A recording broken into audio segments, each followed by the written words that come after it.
TV SIM registration tutorial. Watch this. Follow our YouTube channel. Kwento Marshall TV. Kwento ng pag-ibig, disgrasya, pati, pag-asa, tagumpay, pagsubok, at hamon ng mga buhay. Dito lang yan sa Kwento Marshall TV. Follow and subscribe now. Thank you. Welcome to my vlog sa Kwento Marshall TV. Ako na lang. So lahat inaasahan ko na mag-registered na ng ating SIM cards.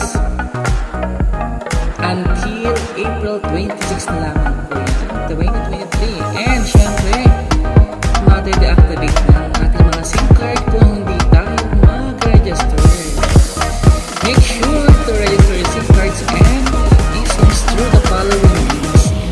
Syempre, for smart, i-type lang natin ang smart.com.ph/simreg or simreg.smart.com.ph. For Globe, new.globe.com.ph/simreg. And for D2 SIM card, https://digital.p2.ph/pto/download/app. Yan po ay mula sa Bureau of Communication Services. Step 1.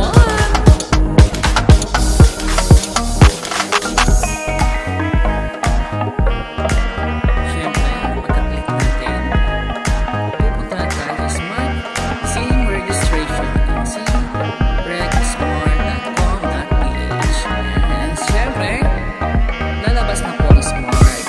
Registered your SIM in 3 easy steps. Step 1. Get your PIN. So, mabasa po natin ito. Have your phone ready. Ang lahat po ng ating mga cellphone ready natin. You will receive an OTP when you enter your mobile number below. So, lahat po tayo ay makaka-receive sa ating mga cellphone ng OTP. Ito po yung PIN. Pag nilagay natin ang ating cellphone number sa ilalim.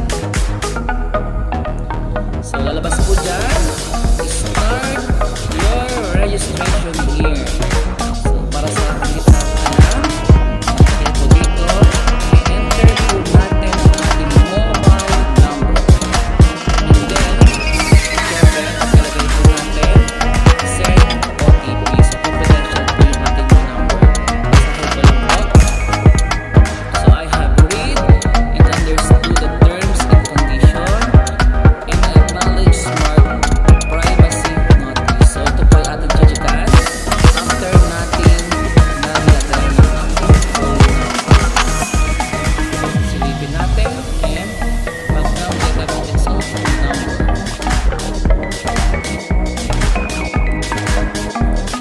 And syempre, meron po tayong dumating na message from Smart.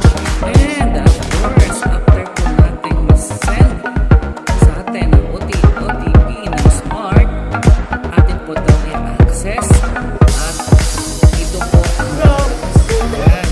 Your mobile number was successfully verified. Okay. Pupunta na po tayo sa Smart Registration. Yan, nakita lang po natin. Type of registration. Lalabas po dito ang customer information. Yan. Yung ating po mga valid ID for upload. So, pipil up po natin ito. Meron ding selfie verification. Yan. So, magka-selfie po tayo. ID card number. Yan, syempre. Yung ating first name, yung pong pangalan. Middle name. Yan. So, nakalagay din po dito. Check nyo po ito have no legal middle name. Yan. So, last name natin. Siyempre, ito yung apelido. So, okay lang po yung mga birthday. Yan. Ang ating pong gender. Yan. Step 2. Balikan po natin ang address information kung saan lalabas po dito ang ating present or official home address. Present po kung saan po kayo nararahan ngayon or kung saan po ang inyong tahanan mula na kayo ay lumaki. Nandito po ang house/lot number. Siyempre, street natin. Sa village, subdivision po ito. Kung ito po ito tayo sa first floor, second floor, may building. At siyempre, kung saan po kayong probinsya ipinanganak. So, may lang po tayo dyan. Siyempre, kung saan po tayong city o municipalidad na pinanganak at ang ating barangay kung saan tayo nainirahan at siyempre yung ating zip code. So, nakalagay po dito, alternate contact information. Please input at least one contact information. We will be using this contact to you in case we need to further validate the information you provided. For landline numbers, please include the area code. Example, 0288881111. Lalabas po dito yung ating alternate contact number. Optional po ito. Email address, optional din po. So, fill up na. Step 3. Ating step 3, siyempre dito sa Smart, ay ang ating summary. Yan, lalabas po dito ang ating information. Lahat po yan. Kailangan po nyong i-check kung tama o hindi. And then, pag okay na, bababa na po tayo sa dito po. Ating pong basahin para mas maunawaan. I hereby attest that I personally accomplished the registration and that the information and identification documents I provided are true, accurate, and correct in compliance with RA 11934 or an act requiring the registration of subscriber identity module. Yan. So, kailangan po itong i-check. Pag nakita nyo na po yung summary kung okay na pwede nyo pong balikan at ulitin. Yan.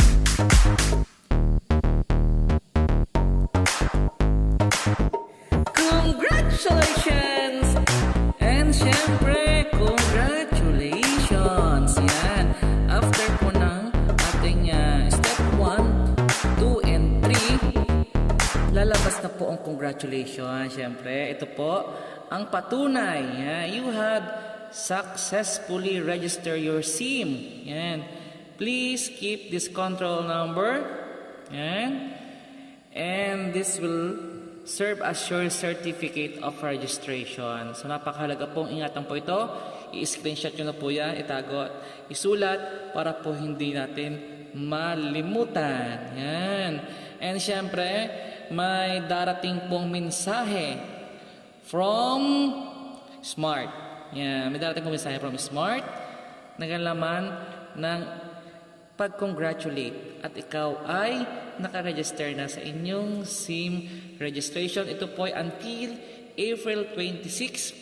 Sa lahat po ng hindi pa nag-register, mag-register na at para hindi po ma-deactivate ang ating mga number. And keep safe.